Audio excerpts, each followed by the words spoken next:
සුපුරුදු පරිදි කන් ඇහෙන අයට සෙත් සාන්තිය පතා කෙරෙන දේශනා මාලාව පෙරණොවසූ දහම 180 ඉදිරිපත් කරන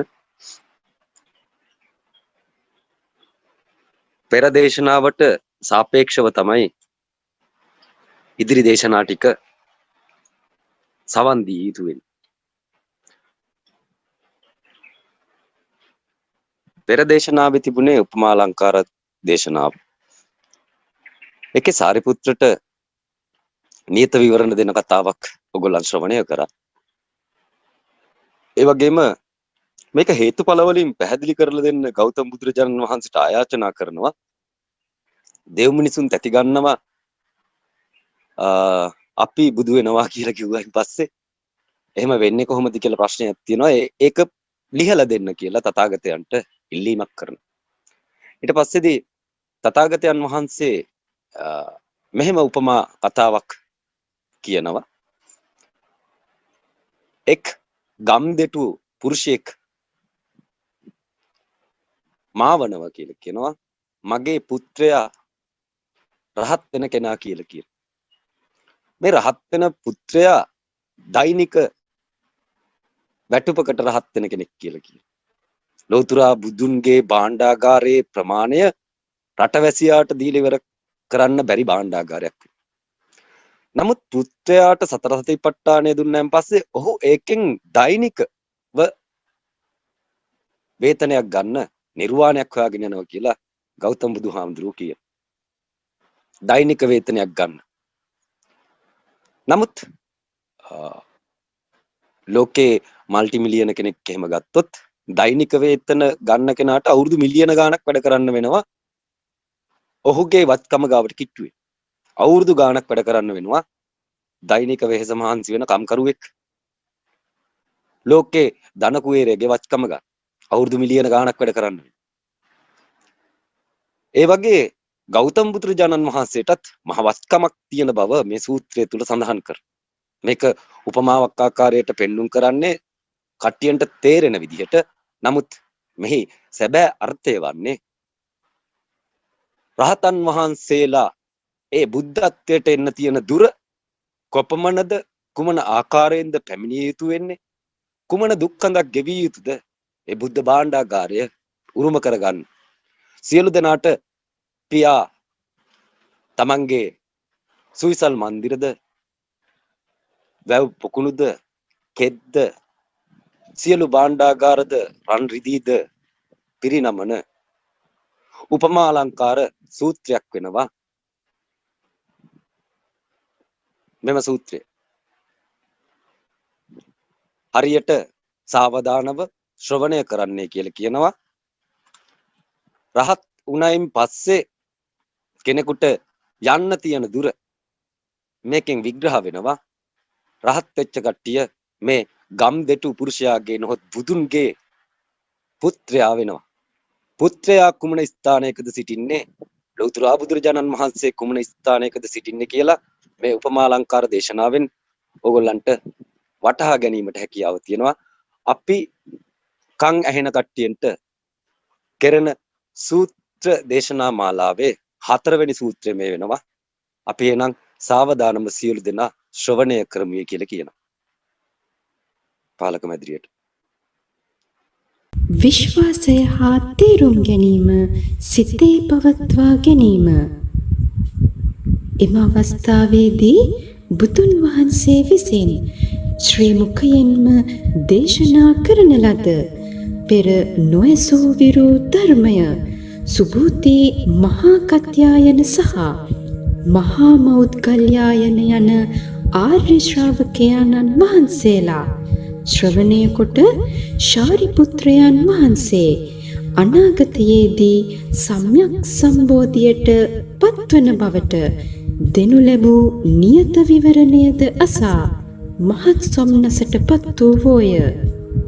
ඔවුන්ගේ නිසලව තිබුණු මනස සතුටින් ඉපිල ගියේය. එක්වරම එම ශ්‍රාවකයාණන් වහන්සේලා සිය ආසනවලින් නැගී සිට පොරවාගෙන සිටි සිය සඟල සිවුරු සකස් කොට දකුණු උරහිස විවෘත වනසේ ඒකාංශ කොටගෙන දන බිම තබා දෑත් එකතු කොට බුදුන් වහන්සේට නමස්කාර කොට උන්වහන්සේගේ මුව මඩල දෙස බලා මෙසේ පැවසූහ. අප භික්ෂු සංඝයාගේ නායක භික්ෂූන්ය. අපි සෑම දෙනාම මහලුය. දිනෙන් දින ජරා ජීර්ණ වෙමින් සිටිමු. අපි දැනටමත් නිර්වාණ අවබෝධයටත් පත් වී සිටින බව විශ්වාස කරන්නෙමු. අපට එයට වැඩි යමක් කිරීමට නැත. අප කිසි දිනක අනුත්තර සම්‍යක් සම්බෝධිය අපේක්ෂා කළේ නැත. ඒ සඳහා අපගේ ශක්තිය උනන්දුව ප්‍රමාණවත් වන්නේ නැත. තථාගතයන්න් සද්ධර්ම පුණ්ඩරික සූත්‍රය දේශනා කිරීමට පටන්ගත් දින සිට බොහෝ කාලයක් ගත වී ඇත. එම බොහෝ කාලය තුළ අපි අපේ ආසනවල වාඩි වී සිටියෙමු. අපගේ ශරීරාංගයෝ වෙහෙසව බෙලහීනව ඇත. අපගේ කර්තව්‍ය වූයේ ශූන්‍යත්වය, අනිමිත්ත සහ අක්‍රීයත්වය යන සිද්ධාන්ත ගැන මෙනෙහි කරමින් සිටීම පමණකි. නමුත් බෝධිසත්වයන්ගේ ලෝකෝත්තර බලය සතුට හෝ බුද්ධ ක්ෂේත්‍රයන් පිළිබිඹු කරමින් සියලු සතුන් ගලවා ගැනීම සම්බන්ධයෙන් අපේ අභිරුචියක් නොවිය. හේතුව කුමක්ද? තථාගතයන්ෝ අපට ත්‍රිලෝකික දුක්ඛ සංසාරය ඉක්මවා නිර්වාණය ලබා ගැනීමට හැකියාව ලබා දී ඇත්තේය. තථාගතයන්නි, අප දැන් මහලුය. ජරා ජීර්ණ වී සිටිමු. බෝධිසත්වයන්ගේ අනුත්තර සම්‍යක් සම්බෝධිය සඳහා ඔබ වහන්සේ ධර්මය දේශනා කරන විට අපට අප තුළ ඒ පිළිබඳ සතුටක් උනන්දුවක් ඇති නොවිය. නමුත් බුදුහු ඉදිරියෙහි අපගේ ශ්‍රාවකයන් වහන්සේ කෙනෙකුගේ අනාගත සම්‍යක් සම්බෝධිය පිළිබඳ නියත විවරණ ලැබීම දක්නා අපගේ මනස මහත්සේ සතුටු විය. අපි පෙර කිසිදාක නොලැබූ දෙයක් ලබාගත්තුමෝ වෙමු. ඉතා දුෂ්කරව හමුවිය හැකි ධර්මය හදිසියේම අද අසන්නට ලැබුණි. අප මෙය මේ වනතුරුත් බලාපොරොත්තු නොවූවකි. අපි ඉමහත් භාග්‍යවන්තයන් යැයි කල්පනා කරමු. අපට ඉමහත් යහපතක් හා ප්‍රයෝජනයක් ලැබුණේ වේ. අති දුර්ලභ මාණික්‍ය රත්නයක් අනපේක්ෂිත ලෙස අපට සම්භ වූසේකි. තථාගතයන්නි, තවදුරටත් මෙය උපමාවකින් පැහැදිලි කර දක්වන්නේ නම් අපි සතුටු වෙමු. තවමත් තරුණ වයසේ සිටින යම් පුරුෂයෙකු තම පියා අතහැර බොහෝ දුර බැහැර රටකට යන්නේය. බොහෝ කලක් දුර රටෙහිම ජීවත් වන්නේය. අවුරුදු 10ක් 20ක් හෝ සමහර විට අවුරුදු 50ක කාලයක් ගතවන්නේය. මෙසේ කාලය ගතවීමත් සමගම ඔහු වයසට යන්නේය. ඔහු දිනෙන් දින ඉතා දිලිඳු බවට පත්වන්නේය. ඔහු ආහාර හා වස්ත්‍ර සොයා සෑම දිශාවකම ඇවිද යන්නේ අහම්බයෙන් පෙර තමා සිටි දේශයට පියමන් කරයි. ඔහුගේ පියාද තම පුතා සොයමින් ඇවිද යන්නේ ඉන් ප්‍රතිඵලයක් නැතිව වෙනත් නගරයක පදිංචි වේ. මේ අතරතුර කාලයේ ඔහුගේ පියා ඉතා පොහොසත් වේ. ඔහුගේ භාණ්ඩාගාර ධන ධාන්‍ය හා නොයෙකුත් වස්තු සම්භාරයන්ගෙන් පිරී ඇත. රන්, රිදී, මුතුමැණික්, වෛරෝඩි, පබළු, පලිඟුමිනි, සක් ආදියෙන් පිරී ගියේය. දැසිදසුන්ගෙන්ද සේවක සේවිකාවන්ගෙන්ද පයින්ටකරුවන් හා ඇත්, අස්රිය, ගව, මහේෂ ආදී සතුන්ගෙන්ද සමන්විත වූ වස්තුව බොහෝය. ඔහුට විශාල සේනා පිරිස් වූ අතර ගව, මහේෂ ආදී සතුන්ගෙන්ද සමන්විත වූ වස්තුව බොහෝ විය. ඔහුට විශාල සේනා පිරිස් වූ අතර වෙනත් අවට දනව්වලද ධන ආයෝජනය කර තිබුණේය. කෘෂිකර්මාන්තය වෙළඳාම ඔහුගේ ව්‍යාපාර අතර විය. මේ අතර දිලිඳු පුත්‍රයා ගමෙන් ගමට නොයෙක් ජනපද පසු කරමින් යන්නේ ඔහුගේ පියාවන සිටුවරයා සිටින නගරයට පැමිණෙන්නේය. ඔහුගේ ධනවස්තුන් එම නගරයේ බොහෝ ඇත. පියාණන්ද අවුරුදු 50කට වැඩි කාලයකින් වෙන් වූ තම පුත්‍රයා ගැන නිතරම සිතමින් සිටින්නේය. මෙම කාරණය ගැන ඔහු අන් කිසිවෙකුටවත් කිසිවක් කියා නැත. ඔහු බලවත් සිත් ඇවුලෙන් තමන්ටම මෙසේ කියාගන්නේය. මම මහලුය, බෙලහීනය, දිනෙන් දින වස්තු සම්භාරය වැඩි වෙමින් ගබඩාවෙන් පිරී ඉතිරි යන්නේය. එසේ වුවද මට මගේ පුතා නැත. නමුත් මා කවදා හරි මිය යා යුතුය. සියලු වස්තු සම්භාරය විසිරී නැතිව යන්නේය. එය උරුම කර බාර දීමට කෙනෙකු නැති හේිනි. ඔහු නිතරම ඔහුගේ පුතා ගැන සිතමින් සිටීමට හේතු වූයේ මේ කාරණයයි. ඔහු මෙසේද සිතීය. මම මගේ පුත්‍රයා සොයාගන්නේ නම් මට අයිති සියලු වස්තු සම්භාරය ඔහුට පැවරිය හැක. එවිට මගේ මනසට සතුට හා සැනසීම ලැබේ. මට මනස්තාපයන්ගෙන් මිදිය හැක. තථාගතයන්නි, මෙසේ වූ කල්හි දරිද්‍රතාවයට පත් පුත්‍රයා ජීවන වෘත්තියක් සොයමින් ගෙන්ගෙට යමින් නොදැනුවත්වම සිය පියාගේ මන්දිරය අසලට පැමිණෙන්නේය. පැමිණ දොරටුව වෙත සමීප වූ ඔහු නිවස දෙස බලා සිටින්නේ ඒ තුල මහේශාක්‍ය අයුරින් පනවා තිබුණු අලංකාර ආසනයක වාඩි වී නොයෙක් මාණික්යන්ගෙන් සරසන ලද පාපුටුවක දෙපා රඳවා තබා විවිධ ඇඳුම් ආයත්තමින් සැරසීගත් බ්‍රාහ්මණ ජ්‍යෙෂ්ඨයන් හා පරිවාර ජනයන් පිරිවර කොට පසුවන සිය පියාණන් දක්නට ලැබුණේය. දහස්, දසදහස්, ලක්ෂ ගණනින් වටිනා මුතු මාලයන්ගෙන් ඔහුගේ ශරීරය සරසන ලද්දේ විය. සුදු චාමර අතින්ගත් සේවක සේවිකාවෝ දෙපසින් සිට ඔහුට පවන් සලන්නෝය. බිම සුවඳ පැන් ඉසින ලද්දේ විය. වටිනා මාණික්යන්ගෙන් සැදුම්ලත් උඩුවියන් විය. විසිතුරු මාලා කර්මයෙන් සැදුම්ලත් වටතිරද විය. විසිතුරු දුර්ලභ මල් වර්ගයෝද බිම අතුරන ලද්දාහුය.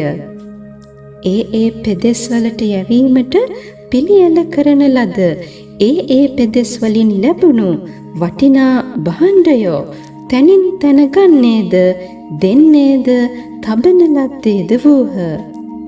මේ වූ කලි ඒ ඉසුරුබර පියාණන්ගේ ඓශ්වර්යයෙහි විවිධ අංගයෝද ලක්ෂණයෝද වූහ. මේ දිලිඳු පුත්‍රයා පියාණන්ගේ ආශ්චර්ය බලය අධිකාරිය දැක බයෙන් තැතිගත්තේය. හේ මෙවන් ස්ථානයකට කිසි දිනක පැමිණ නැත. රහසින්ද ඔහුගේ සිතට මෙසේ සිතවිලි ඇතිවිය. මොහු නම් රජ කෙනෙකි. නැතිනම් රජ කෙනෙකු හා සමාන පුද්ගලයෙකි. මෙතන මා වෙන්නකුට ජීවත් වන්නට කුලී වැඩක් මෙහෙකාරකමක් කළ හැකි ස්ථානයක් නොවේ. ඒ නිසා දිලිඳු ගම්මානයකට ගියහොත් එහි මහන්සි වී කුලී වැඩ කොට ජීවත් වීමට ආහාර හා වස්ත්‍ර උපයාගත හැකිවනු ඇත. මා වැඩි වේලාවක් මෙහි රැඳුණහොත් බලහත්කාරයෙන් අල්ලාගෙන වැඩ ගනු ලබන්නේය. දුගී පුත්‍රයා එසේ සිතමින් එම ස්ථානයෙන් පලා යන්නේය. එම අවස්ථාවේ වයෝවෘද්ධ ඉසුරුමත් මිනිසා මහේශාක්‍ය අසුනේහි ඉඳිමින්ම වැරහැලි ඇඳ සිටින සිය පුතා දෙස සුපරීක්ෂාවෙන් බලන්නේ ක්ෂණයකින් ඔහු හඳුනා ගනී. ඔහුගේ සිත සතුටින් පිනා යයි. එක්වරක් මෙසේ කියයි. දැන් මා සතු වස්තු සම්භාරයන් පවරා දීමට කෙනෙක් සිටී.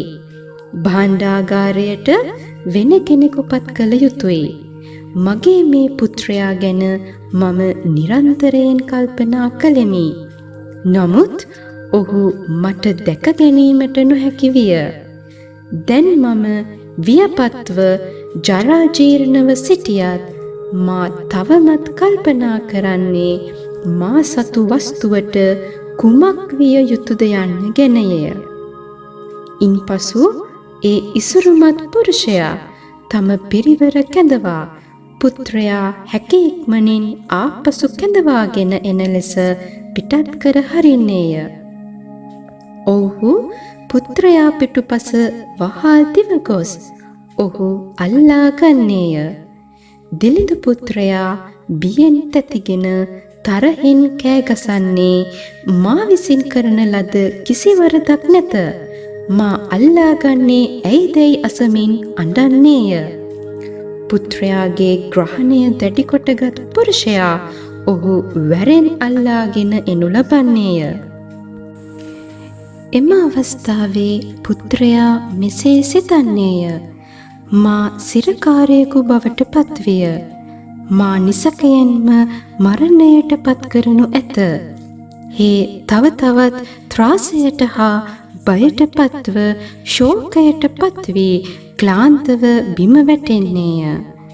පියා දුර සිට පරීක්ෂාවෙන් සිටින්නේ පුත්‍රයා අල්ලාගත් පුරුෂයාට මෙසේ කියන්නේය. මට මේ මිනිසාගෙන් ප්‍රයෝජනයක් නැත. ඔහුට මෙහි ඒමට බල නොකරන්න. නමුත් ඔහුගේ මුහුණට සිසිල් ජලය ස්වල්පයක් කිසින්න. එවිට ඔහුට ප්‍රකෘති සිහිය ලැබෙනු ඇත. ඔහුට කිසිවක් ඉන්පසු නොකියන්න. ඔහු එසේ ක්‍රියා කළේ ඇයි? පියතුමා ඔහුගේ පුත්‍රයා ඉතා නියාලු ධෛර්යයෙන් හීන එකකු බව දනී.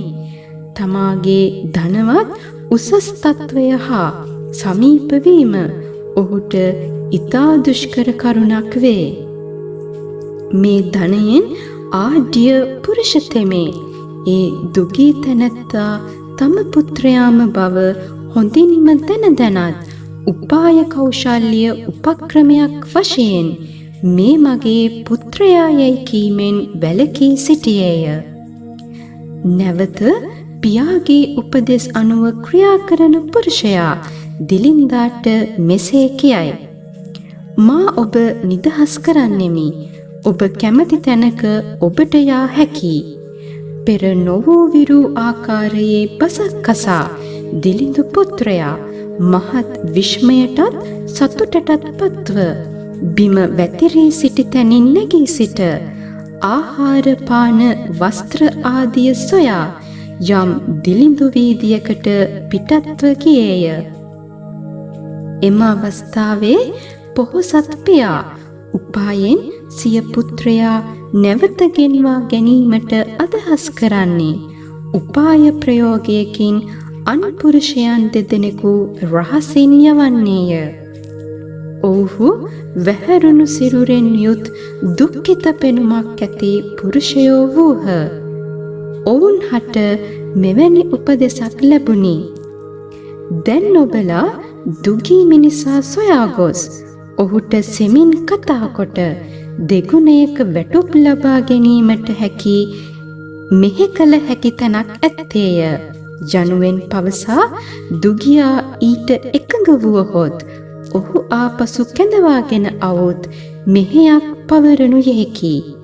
ඔහු කවර මෙහෙයක් දැයි විමසුවහොත් කැලිකසල පිරිසිදු කිරීම ආදියයි අප දෙදෙනාද ඒ මෙහෙයක්ම කරනෙමුයි කියවයි යනුවෙනි. මේ වූ උපදෙස් ලබාගත් පුරුෂයින් දෙදෙනා ඒ වේලේම පිටත්ව ගොස් දිලිඳු මිත්‍රයා සොයා ගොස් තමන් අන්නලත් පරිදිම කරුණු කියා මසක වැටුපක් මුලින්ම ගෙවා ඔහු කැඳවාගෙන ආපසු ධනවත් ගෘහපතියාගේ නිවසටම ආයේය. ඉන්පසු අනෙක් මිනිසුන් දෙදෙනා සමග කැලිකසල හා මලමූත්‍ර පිරිසිදු කිරීමට වන්නේය. ආපසු කැඳවාගෙන එනු ලබන පුත්‍රයා දුටු විකස ධනවතා මහත් විස්මයකට පත් වූයේ පුත්‍රයා කෙරෙහි මහත් කරුණාවක්ද හටගත්තේය. පසු දවසක ඔහු ජනේලයෙන් පිටත බලන විටක ඔහුගේ දිලිඳු පුත්‍රයා තව තවත් වැහැරි ඇදී ගිය සිරුරෙන් කුණු කසල ශුද්ධ කරනු හැටි දුටුවේය.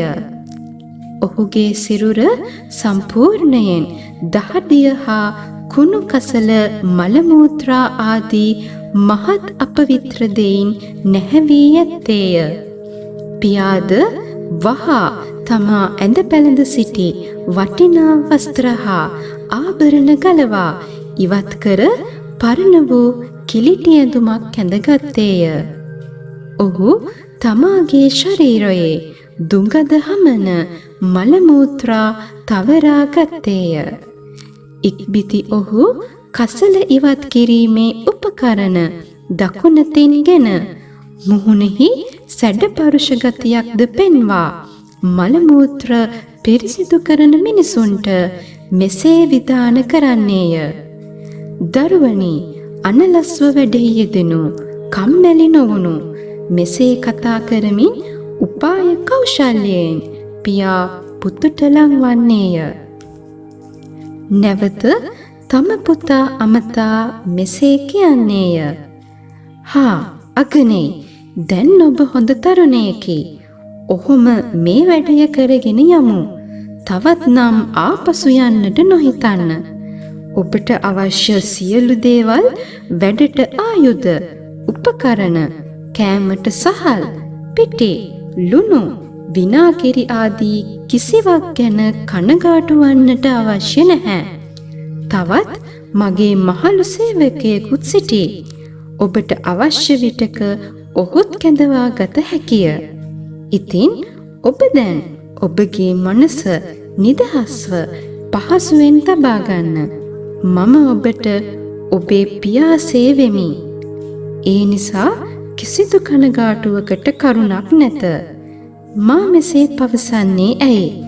මා දැන් ජීවිතයේ බොහෝ කලක් ගෙවා අවසන්.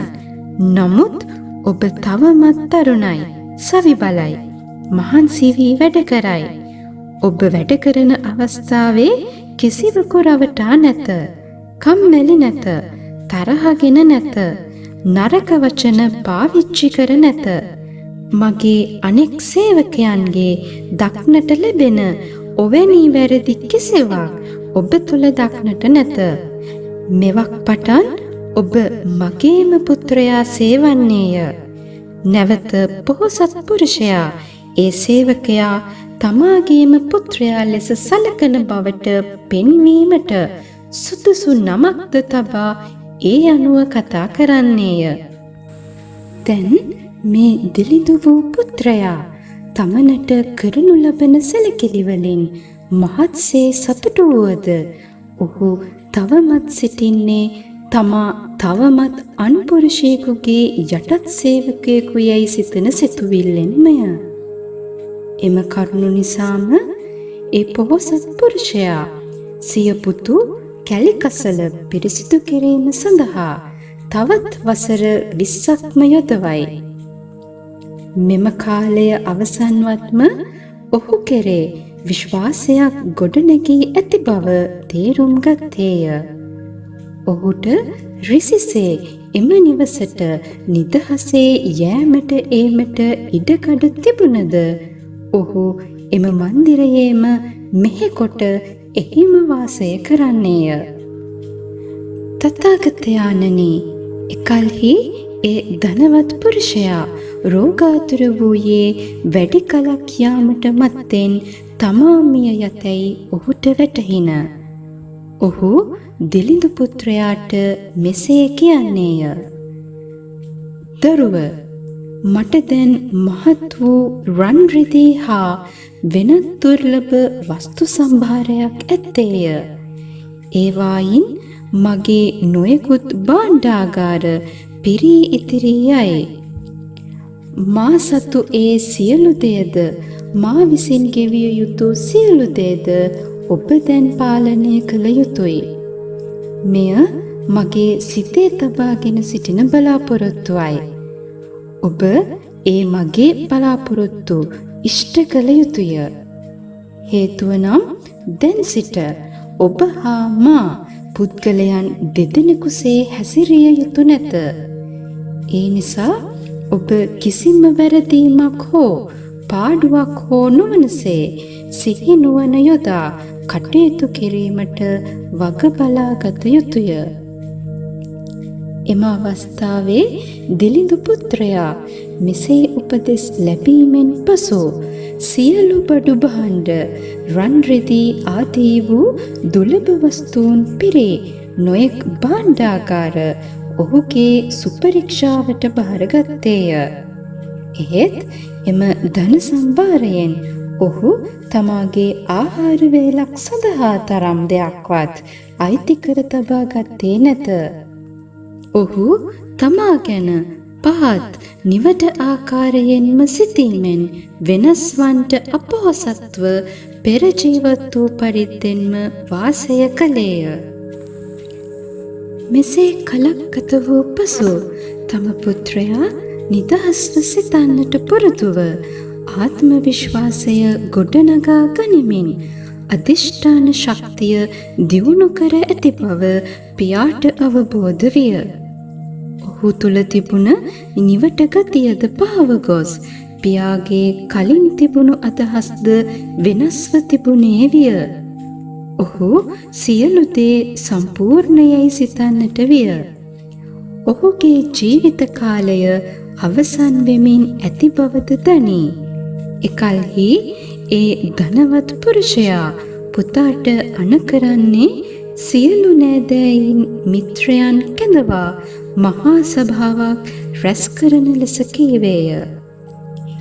එසේ කැඳවනු ලැබූ සියලු රජවරුන්, ඇමතිවරුන් හා උසස් පන්තිවල අය රැස් වූ විට ධනවත් පුරුෂයා මෙසේ නිවේදනය කරන්නේය. මිත්‍රයනි, මේ මගේ පුත්‍රයාය. මේ කාරණය ඔබ සියලු දෙනාටම දැනුම් දෙනු කැමැත්තෙමි. මේ මාගේ සහජාත පුත්‍රයාය. මොහු අසවල් නගරයේදී මා අතහැර පැන ගියේය. බොහෝ දුෂ්කරතාවලට මුහුණ දෙමින් අවුරුදු 50ක කාලයක් ගත කළේය. ඔහුගේ මුල් නමද අසවල් නමය. මගේ මුල් නමද අසවල් නමය. බොහෝ ඉහත ඒ නගරයේ ජීවත් වන කාලයේදී ඔහු ගැන ඉමහත් දුකින් ඔහු සෙවීම සඳහා බොහෝ මහන්සි වූයෙමි. ඔහු හදිසියේ මෙහිදී මට හමු වී සිටී. මගේ පුත්‍රයා ගැන සත්‍ය කරුණ මෙයයි. ඔහුගේ සත්‍ය පියා මමය. මා සතු සියලු වස්තුව හා අයත් දේවල් සියල්ල මගේ පුත්‍රයාට අයිති වන්නේය.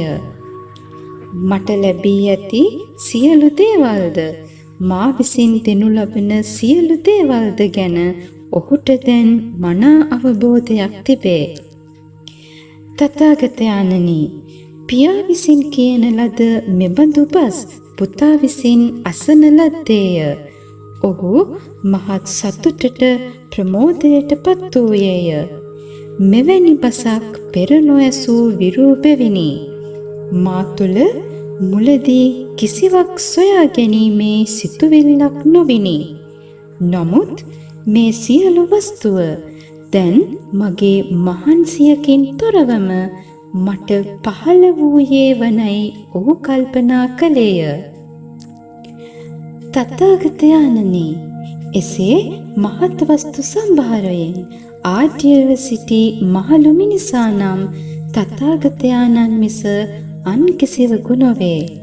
අප සියලු දෙනා තථාගතයන්ගේ පුත්‍රයන් හා සමානය. අපි තථාගතයන්ගේ දරුවන්මයයි උන්වහන්සේ නිරන්තරයෙන් කියති. අපි ඉපදෙමින් මැරෙමින් ඒ අතර ඇති පැවැත්මෙහිදී අවිද්‍යාව, මායාව, වැරදි දෘෂ්ටිය ආදී වූ මහත් ශෝක ගින්නෙහි මැදිව තුන්වැදෑරුම් වූ අප්‍රමාණ දුක් විඳෙමු. ඉපදෙමින් මැරෙමින්, මැරෙමින් ඉපදෙමින් නොනැවතී පවත්නා මේ පැවැත්මේදී භාග්‍යවතුන් වහන්සේ බොහෝ සැලකිල්ලෙන් මෙම නීච පහත් ධර්මය පිළිබඳව වැඩකට නැති අපවිත්‍ර විවාදයන් වල යෙදීමෙන් වැළකීම සඳහා අප මෙහෙයවා ඇත්තේය. දිනක වැටුප සදිසි වූ නිර්වාණයක් අවබෝධ කොට ගැනීමට අපගේ උනන්දුව දියුණු කර ගතිමු. මේ එපමණක් ලැබීමෙන් අපි බලවත්සේ සතුටු වූයෙමු. අපි උත්සාහයෙන් දිවගොස් වැඩිය ලබා දුනහොත් නිවන් දකිනා තුරු යන්නෙමු. අපි නිවන ලැබුණු පසු දවසේ පඩිය ලැබුණාසේ සතුටු වෙමු. සෑහීමකටද පත්වෙමු. මේ ලබා ගැනීමෙන් පසු අපි අපේ අනලස් බව හා වීර්යය නිසා බුද්ධ ධර්මයේ ඉමහත් ඵල නෙලා ගතිමුයි අපටම කියා ගනිමින් සෑහීමකට පත් වූයෙමු. නමුත් අපි පහත් ආශාවන්ගෙන් බැඳී හීන ධර්මයන්හි සිත් අලවාගෙන සිටින බව දන්නා තථාගතයන්ෝ අප යන මගම යන්නට ඉඩ හැරියහොත් ඔබ සියල්ලන්ටම සර්වඥතා ඥානය අත්වන්නේය. උන්වහන්සේගේ මහා වස්තු සම්භාරයෙහි කොටසක් හිමිවන්නේය යනුවෙන් විශේෂ කොට වදාළහ. මාකාරයකින් ධර්මය දේශනා කිරීමෙන් තථාගතයන්න් වහන්සේ අප නිර්වාණයට පමුණුවයිද? ඒ ආකාරයට උන්වහන්සේ අපට ධර්මය දෙසූහ. එයයි අපගේ දිනක වැටුප. මෙය අපට විශාල ලාභයක් යයි අපි කල්පනා කළ හේයින් මහායානය අනුගමනය කිරීමට අපට සිත් නොවූයේ වන.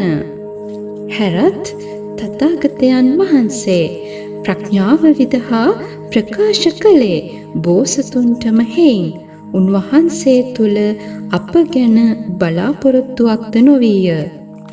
මීට හේතු කවරේද?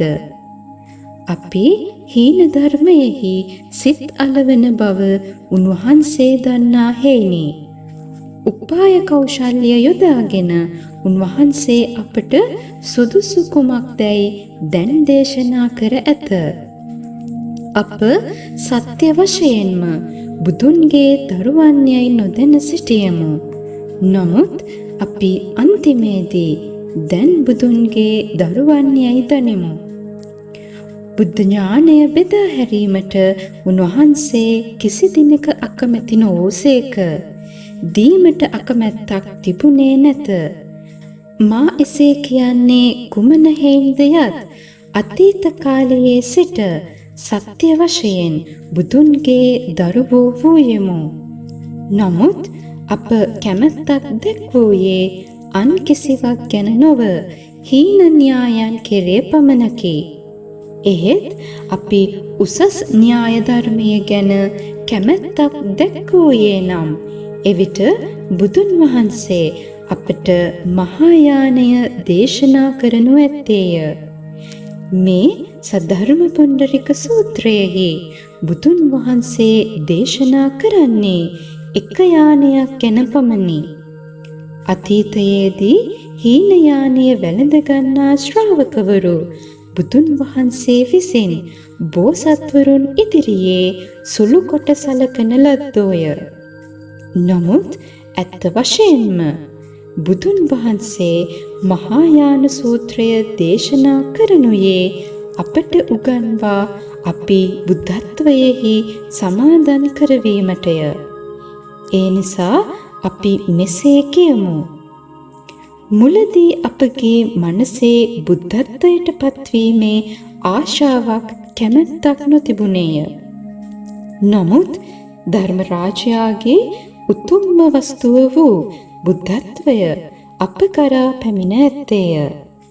එය බුදුන්ගේ දරුවන්ට හිමි විය යුත්තකි. අත්පත් කරගත යුත්තකි. අප දැන් සියලු දෙනාම එය අත්පත් කරගත්තෙම් වෙමු. ඉක්බිති මහා කාශ්‍යපයෝ නැවත වතාවක් ගාථාවලින් එහි තේරුම් ප්‍රකාශ කරති. අද අපි බුදුන් වහන්සේගේ දහම් හඬ ඇසුවෙමු. මින් පෙර නොඇසූ විරෝධයක් අසා මහත් සන්තෝෂයට පත් වූයෙමු. අනාගතයේහි ආර්ය ශ්‍රාවකයන් වහන්සේලා බුද්ධත්වයට පත්වෙති බුදුන් වහන්සේ පවසතේ. අපගේ පරිශ්‍රමයක් නැතිවම විශිෂ්ට මාණික්කයෝ අප වෙත පත් වූහ. එය එක්තරා ළමයෙකු තරුණ වයසේදී තේරුම් ගැනීමකින් තොරව ඔහුගේ පියා අත්හැර යන්නාසේය. ඒ කෙසේද යත් ඔහු පියා අතහැර වෙනත් බොහෝ ඈත දනව්වකට පලා යන්නේය. මෙසේ ඔහු රටින් රටට යන්නේ අවුරුදු 50කට වැඩි කාලයක් ගත වූයේය. ඔහුගේ පියාද මහත් ශෝකයට පත් වූයේ සතර දිසාවටම ඔහු සොයමින් ගොස් විඩාවට පත්ව අන්තිමේදී එක්තරා නගරයක නිවසක් සාදා පදිංචිව පසිඳුරන් පිනවමින් සිටේ. ඒ නිවෙස්නය ඉතා විශාල වූයේය. රන් රිදී මුතුමැණික් ශිලා පබළු ආදී වූ වස්තුවෙන් ආඩ්‍ය වූ ඒ නිවසේ ඇත් අස් ගව ආදී සතුන්ගෙන්ද තවත් නොයෙකුත් යාන වාහනයන්ද කුඹුරු ඉඩකඩම් හා ඒවායේ මෙහෙයන් සඳහා ජනයාගෙන්ද යනාදී වූ මහත් භවභෝගයෙන්ද සපිරුණේ විය. තවත් අතිවිශාල පිරිවර පිරිසකගෙන් සම්පූර්ණ වූයේද විය. වෙළඳ හා ව්‍යාපාරික ජනයා නිතර ගැවසුනේද විය. ඔහුගේ යස ඉසුරු අතිමහත් වූයේ පිටස්තර ජනපදවලින්ද ලාභාංශ ලැබුණේය. නොයෙක් සියදහස් ලක්ෂ ගණන් ජනයා ඔහුට ගෞරව දැක්වූයේ රජවරුන් ඇමතිවරුන් හා උසස් කුලවතුන්ගේද ගෞරව සැලකිලි ලබයි. හේතුවක් ඇතිව හෝ නැතිව හෝ ඔහු බැහැදැකීමට පැමිණෙන්නෝ බොහෝය. කුමක් හේයින්ද යත් ඔහු සතු මහත් ධනය හා බලයයි. එහෙත් සියලු දෙයින් සම්පූර්ණ වූ ඉසුරුමත් පුරුෂයා වියපත්ව දිරා යන බව තේරුම් ගන්නේ පලා ගිය පුත්‍රයා පිළිබඳ ශෝකයෙන් කල්පනා කරන්නට වූයේය.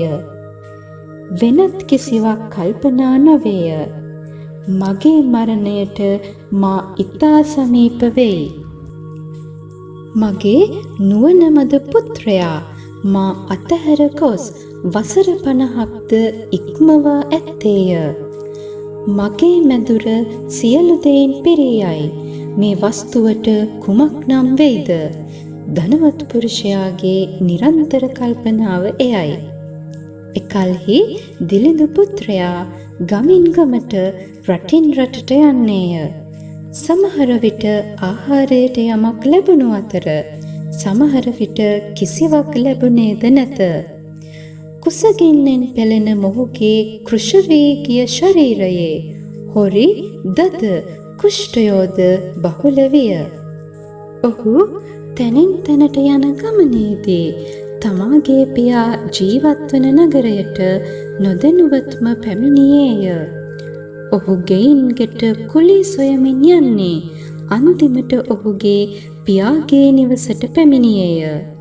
එවේලේ ඒ ධනවත් ප්‍රභූ පුරුෂයා තම නිවේශන ద్వාරයෙහි වූ මණ්ඩපයක නොයෙක් මාණික්කයෙන් සරසන ලද උඩුවියනක් යට පනවන ලද සිංහාසනයක වාඩිව සිටිනුයේ නොයෙක් දැසිදස්සන්ද ආරක්ෂකයන් හා වෙනත් පරිවාර ජනයා විසින්ද වටකරගෙන සිටින ලද්දේ විය.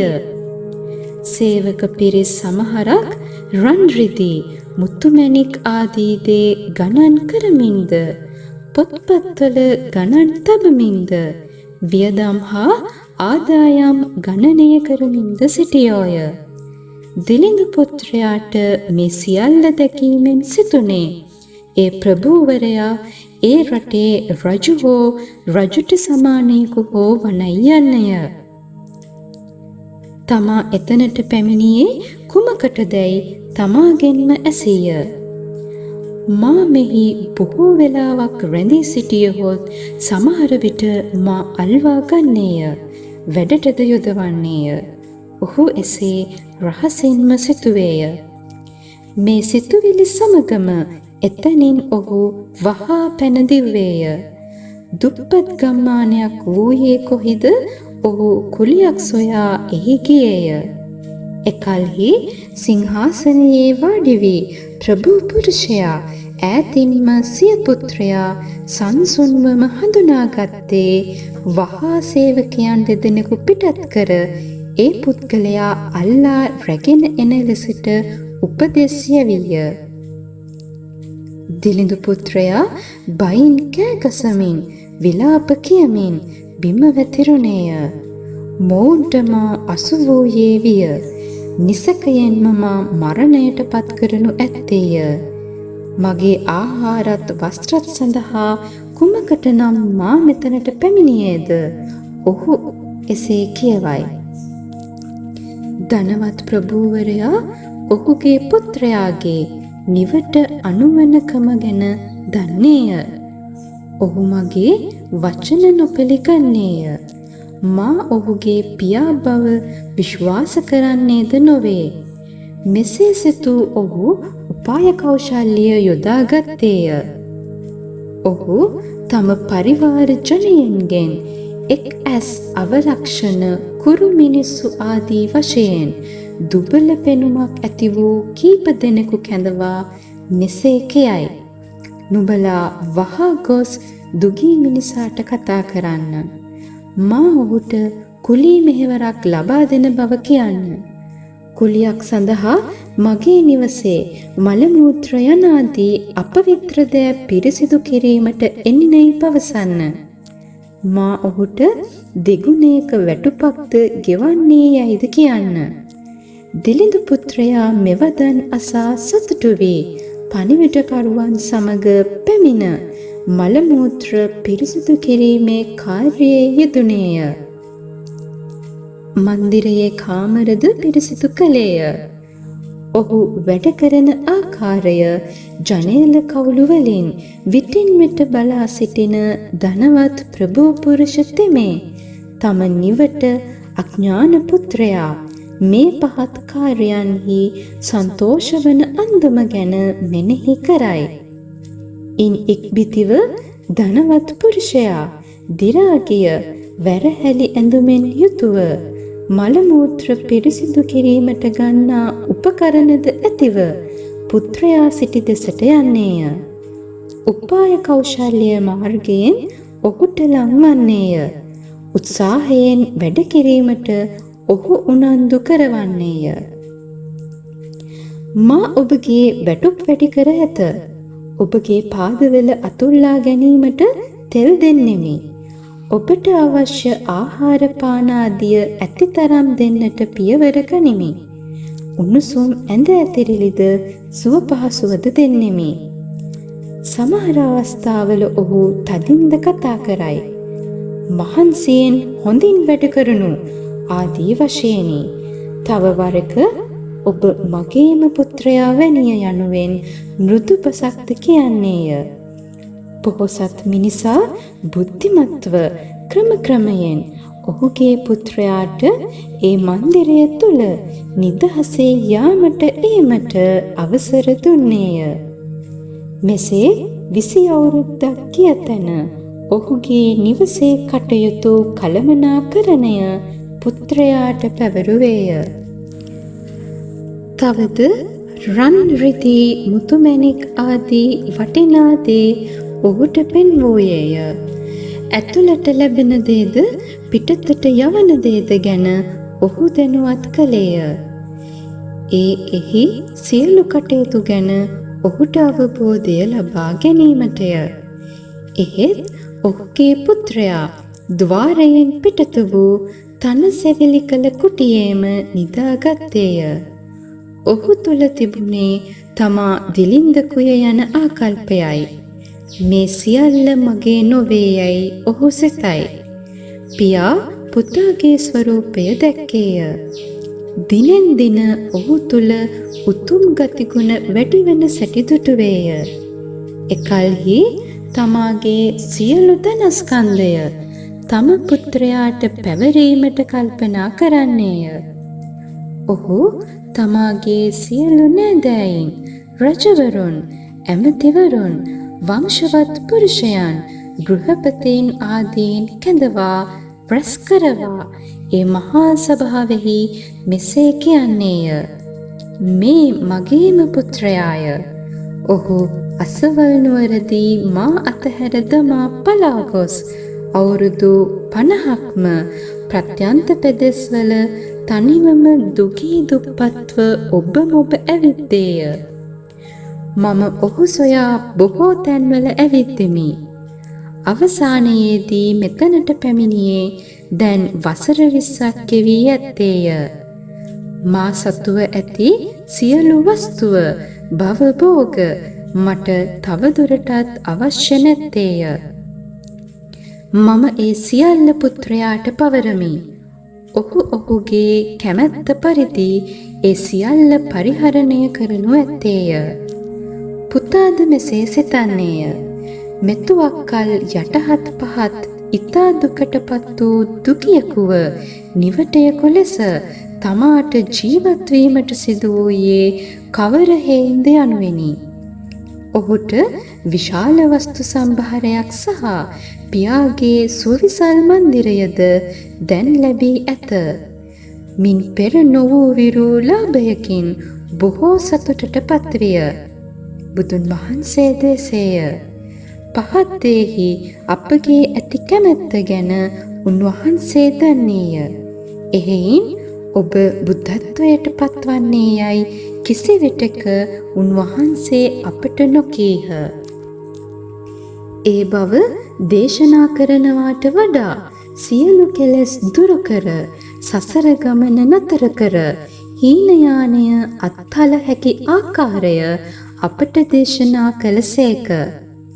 හීනයානය පුරුදු පුහුණු කරන හැටි කියා දුන්සේක. එසේ කොට ආර්ය ශ්‍රාවකයෙකු වන හැටි ප්‍රකාශ කළහ. ඉන්පසුව බුද්ධත්වය ලබා ගැනීමේ උතුම් බුද්ධ මාර්ගය අනුගමනය කරන හැටි දේශනා කර අපට විධානය කළහ. අප බුද්ධත්වයට පත්වන්නේ යයි ප්‍රකාශ කරන ලෙස උන්වහන්සේ අපට උපදෙස් දුන්සේක. අපි බුදුන් වහන්සේගේ ධර්මයෙහි පිහිටියෝ වෙමු. උතුම් වූ බෝධිසත්වයන් සඳහා අපි නොයෙක් හේතු සහ ඵලයන්, නොයෙක් උපමා උපමේයයන්, නොයෙක් උපදේශක වාක්‍යාංශ යොදාගෙන අනුත්තර වූ බුද්ධ මාර්ගය දේශනා කරන්නෙමු. බුදුන්ගේ පුත්‍රයෝ අපගේ මාර්ගයෙන් ධර්මය අසාගෙන දිවා රාත්‍රී අනලස්ව ඉතා කැමැත්තෙන් එය මෙනෙහි කොට උත්සාහයෙන් වීරියෙන් පුහුණුවෙහි යෙදෙති. එවේලෙහි සියලු බුදුවරයන් වහන්සේලා ඔවුන් හට අනාගතයේදී ඔබ බුද්ධත්වයට පත්වන්නේ යයි නියත විවරණ දෙති. සියලු බුදුවරයන් වහන්සේලාගේ රහස් ධර්ම ගබඩාව එයයි. රහස් ගබඩාව හෙළිකොට ඉදිරියෙන් තිබුණේ සියලු බෝධිසත්වයන් වෙනුවෙන්ම පමණකි. එය අප වෙනුවෙන් නොවේ. ඒ ඊතා වැදගත් සත්‍ය ධර්මය උන්වහන්සේලා දේශනා කළේ අප සඳහා නොවේ. දිලිඳු පුත්‍රයාගේ කතාවෙහි ඔහු පියාණන් කරා අවුත් පියාණන්ගේ සියලු වස්තු සම්භාරය ගැන සියල්ල දැනගන්නේ නමුත් ඔහුට මුළු සිතින් එය අත්කර ගැනීමට වුවමනා නොකළේය. ඒ පරිද්දෙන් අප විසින් තථාගතයන්ගේ රහස් ධර්ම භාණ්ඩාගාරයේ විස්තර වර්ණනා කරන ලද්දේ නමුත් එහි ඵලයන් නෙලා ගැනීමට අපි ප්‍රාර්ථනා නොකළෙමු. බුද්ධත්වයට පත්වීමට නොසිතුවෙමු. මේ ආකාරයෙන් අපගේ තත්වයද ඒ හා සමාන වේ. අපගේ ඇතුළත කිලිටි අතුගා දැමීමෙන් පසු නිර්වාණය අත්කර ගැනීමෙන් පසු අප සෑහීමකට පත් වූයෙමු. අපගේ එකම කාර්යය එය පමණක යයිද තවත් යමක් කිරීමට නැතයිද අපි සිතුවෙමු. බුද්ධ ක්ෂේත්‍රය පිරිසිදු කිරීමට ක්‍රියා කළ යුත්තේය. සත්වයනට ධර්මය දේශනා කොට ඔවුන් සර්වඥ මාර්ගයට ගත යුත්තේය යන්න අපි අසා ඇතත් අපි එහි කිසි උනන්දුවක් සතුටක් ඇති කරගත්තෝ නොවෙමු. කවර හේින්දයත් සියලු සත්වයනට ධර්මයෝ ශූන්‍යත්වයක නිශ්චලත්වයක ස්වරූප ගනිතිය. ඇතිවීම නැතිවීම විරහිතය. කුදු මහත් බවෙක් නැත. ක්‍රියාකාරීත්වයන් ප්‍රමාණයන් නොමැත්තේය. මේ ආකාරය මෙනෙහි කරන විට කෙනෙකු ප්‍රීතියක් සතුටක් ආදී වූ වින්දනයක් නොමැති හේයින් ඒ බොහෝ කාලය මුළුල්ලේම සියලු තණ්හාවෙන් ආශාවන්ගෙන් මිදුණා වූ සර්වඥතා ඥානය පිළිබඳව අපේක්ෂාවක් අප තුළ නොවිය. ධර්ම මාර්ගයෙහි පරතරකට පත්වම්හයි අපි විශ්වාස කළෙමු. ඒ දීර්ඝ රාත්‍රියෙහි අපි ශූන්‍යතා ධර්ම පුහුණු කොට ත්‍රිලෝක දුක්ඛයෙන් මිදුණෙමු. නිර්වාණය කෙලවර කොට ඇත්තා වූ අන්තිම භවයෙහි අප වාසය කරමු. බුදුන්ගේ ඉගැන්වීම් වැළඳගෙන අනුගමනය කොට අප යම් මාර්ගයකට පිවිසී යමු නම් එය නිරර්ථක නොවේ. එසේ කිරීමෙන් අපි ඒ මාර්ගයේ ගමන් කොට බුදුන්ගේ කරුණාව වෙනුවෙන් ගෙවිය යුතු ණයෙන් නිදහස් වූයෙමු. බුදුන්ගේ පුත්‍රයන් සඳහා අපි බෝධිසත්ව ධර්මය දේශනා කොට බුද්ධත්වය සඳහා ඔවුන් දිරිමත් කළේ නමුත් අපි ඒ ධර්මය ගැන කිසි දිනක බලාපොරොත්තු නොවීමු. ඒ හේතුවෙන් අප අපගේ විනේතෘවරයාණන් ධර්මෝපදේශකයාණන් විසින් අතහැර දමන ලද්දාහුය. උන්වහන්සේ අපගේ සිත් තුළ ඇති දේ නිරීක්ෂණය කර තිබුණි. මුල සිටම උන්වහන්සේ අප දිරිමත් කිරීමක්වත් අපට ලැබෙන ඵලය ගැන ප්‍රකාශ කිරීමක්වත් නොකළසේක. බුදුන් වහන්සේ පෝසත් මිනිසා හා සමානය. ඔහු පුතාගේ බලාපොරොත්තු පහත් බව දැන සිටියේය. ඒ නිසා ඔහුගේ සිත සකස් කිරීමට උපාය කෞශල්‍යය යෙදුවේය. පසුව ඔහුගේ ධන සම්භාරය පුතාට විශ්වාසයෙන් පැවරුවේය. බුදුන් වහන්සේද එසේම පෙර නොවූ විරු ක්‍රියාමාර්ගයන්ට අවතීර්ණ වෙති. සමහරුන් තුල ඇත්තේ පහත් අදහස්ය යන්න අවබෝධ කරගන්නා උන්වහන්සේ උපාය කෞශල්‍යයෙන් එවැනි අයගේ සිත් සකස් කොට ඊට පසුව විශිෂ්ට ඥානය දේශනා කරති. පෙර කිසි දිනක අපට ලැබී නැති, ලබා ගැනීමට කිසිවිටක අපේක්ෂා නොකරන ලද දෙයක් අද අපි ලැබුවෙමු. ආශ්චර්යමත් ලෙස එය පහළ විය. ප්‍රමාණය කළ නොහැකි වූ වස්තු සම්භාරයක් ලත් දිලිඳු පුත්‍රයා මෙනි. ලෝක පූජිතයාණනි, අපි මාර්ගය ලැබීමු, ඵලය අත්කරගතිමු. කෙලෙස් ත්‍රහීනය කරන ධර්මය තුළින් අපි නිවැරදි දෘෂ්ටිය ලැබුවෙමු. බොහෝ කාලයක සිට අපි බුදුන්ගේ පිරිසිදු ශීලය සමාදන් වූයෙමු.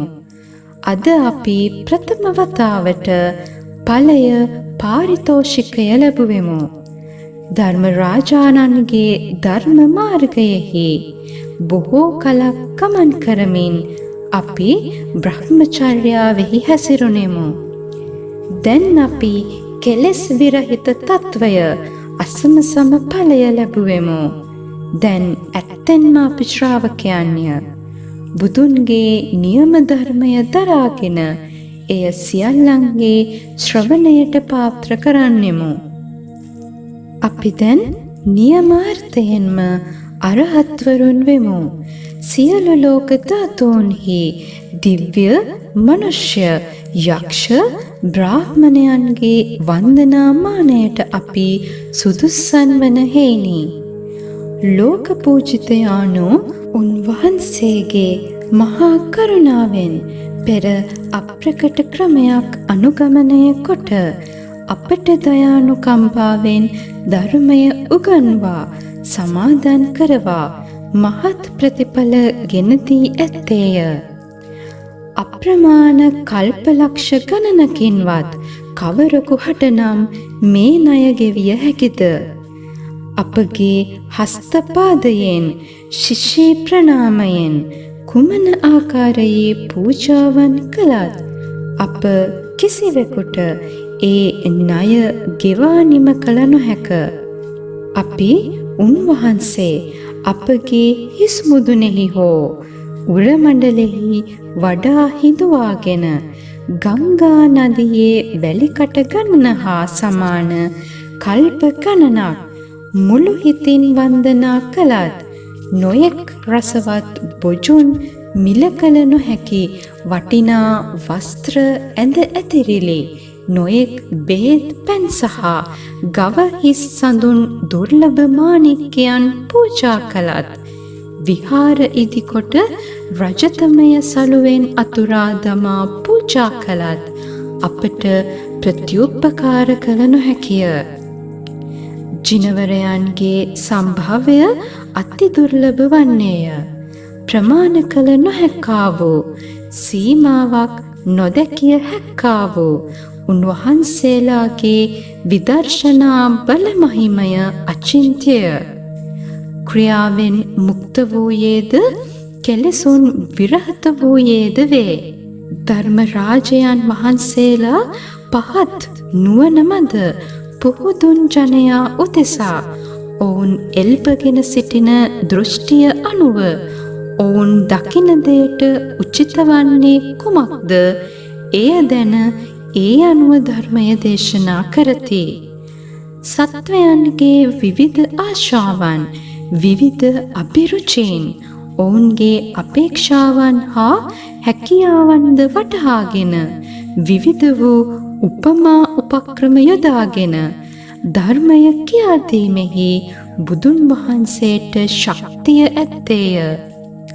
සත්වයා පෙර භවයන්හි සිට පුරුදු කරගෙන ඇති කුසල් මූලයන්ද කුසලයෙහි මුහුකුරා ගියෝ කවරහුද මුහුකුරා නොමැත්තෝ කවරහුද යන්න ගැනද නොයෙක් ආකාරයෙන් වටහාගෙන එකම ධර්ම මාර්ගයෙහි උචිත වූ පරිදි යාන තුනක් වශයෙන් විස්තර කොට ප්‍රකාශ කරති. නොයෙක් ආකාරයේ වෙනස්කම් ඵලයන් ගණනය කර එකම යානයක් පිළිබඳ ධර්මය දේශනා කරන ලදී. එක් එක් අවස්ථාවල සුදුසු තත්වයන් මැද යාන තුනක් දේශනා කර ඇත.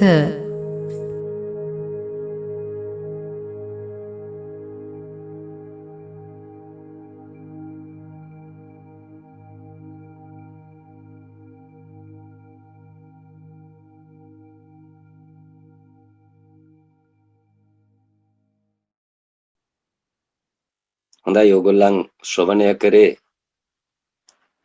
ලෞතර බුදුරුන්ගේ භාණ්ඩාගාරය ගැන. හීනයානිකයාට අඩු වෙලා තියෙන නිවන් දොරටුව සියලු ධර්ම ශ්‍රවණය කරලා තියෙනවා සියලු දෙනාම. අඩු වෙලා තියෙන දොරටුව විතරයි ඒක සත්ත්ව පුද්ගල ස්වභාවයෙන් තොරයි. බුදුරුන්ගේ නිවන් දොරටුව විශේෂ දොරටුවක් වෙනවා. ඉදිරියට නිවන් දොරටුව ගන්න යන ගමන ගැන විග්‍රහ වෙනවා සූත්‍රය තුල. නිවන් දොරටුව ගැනීම නැති වී ගිය නිවන් දොරටුව ප්‍රථම වරට ගැනීම උත්තර සම්‍යක් සම්බුද්ධත්වයේ වෙන. අන්න ඔහුට පෙර බුදුන්ගේ සියලු දේපල බාර වෙන. සතර ශ්‍රාවකයෝද දෙව් මිනිසුන්ද ගව් පොකුණුද සියලු භාණ්ඩාගාර බාර වෙන. යා යුතු වෙන්නේ සියලු දෙනාම අනුත්තර සම්‍යක් සම්බුද්ධත්වයේ සොයාවෙන. හීනයානිකයට අඩු වෙලා තියෙන්නේ නිවන් දොර වෙනවා. ඒ වගේම කිතුනුවටත් අඩු වෙලා තියෙන්නේ ඒක දොර වෙනවා. සියලු දෙනාට නැත්තේ දොර වෙනවා. අන්න ඒක 180 වෙනවා. මේ සියලු ධර්මස්කන්ධය එක්කොට පුම්බා අකුලා අනන්තය දක්වා යෑමට හැකි දොරටුව තුලින් ඕගොල්ලන්ගේ ජාති ජරා ව්‍යාධි මරණ කියන ඒවායින් ගැලවීමට හැකියාව තියෙනවා. දොරටුව ක්‍රියා කරන පරාසය අවීචියේ සිට භවග්‍රය දක්වා වෙනවා. සත්පුද්ගල ස්වභාවකින් තොරව තිබ්බේ මේ විශ්ව දොරටුව නිසා වෙනවා. අවසානට ලෞතර බුදුරජාණන් වහන්සේ සියලු රහතන් වහන්සේලාට සහ මහබෝසත්වරුන්ට කියන්නේ විශ්ව දොරටුව බුදුන්ගේ විශ්ව දොරටුව උදා කරගන්නේ කියන එක වෙනවා. බුදුන්ගේ විශ්ව දොරටුව මහබෝසත් අවලෝකීතේශ්වර වෙනවා. කිසිම තැනක නතර නොවන ඕන තැනක නතර විය හැකි සහ ඊතර කළ හැකි දොරටුවක් විශ්ව දොරටුව වෙනවා. ඒ දොරටුවේ පරාසය විශාලත්වය පෙන්වා අවසන් කරන්න බැරි නිසා සංකේතමත් ගත කරා වෙනවා. ධර්ම මුද්‍රාව තුල තියෙනා වූ ධර්මය පරිපූර්ණ සද්ධර්ම පුණ්ඩික සූත්‍රය වෙනවා. සියලු දෙනාට මෙය ශ්‍රවණය වෙලා ප්‍රඥාව මෝදු වෙලා භව පැවැත්ම වරකට හරි නතර කරලා ඒ රාම්‍ය භූමියට එන්න ආයාචනා කරනවා. හෙටත් අපි හමු වෙමු. 5 වෙනි සූත්‍රයෙන් අද 4 වෙනි සූත්‍රය දේශනා වුණේ.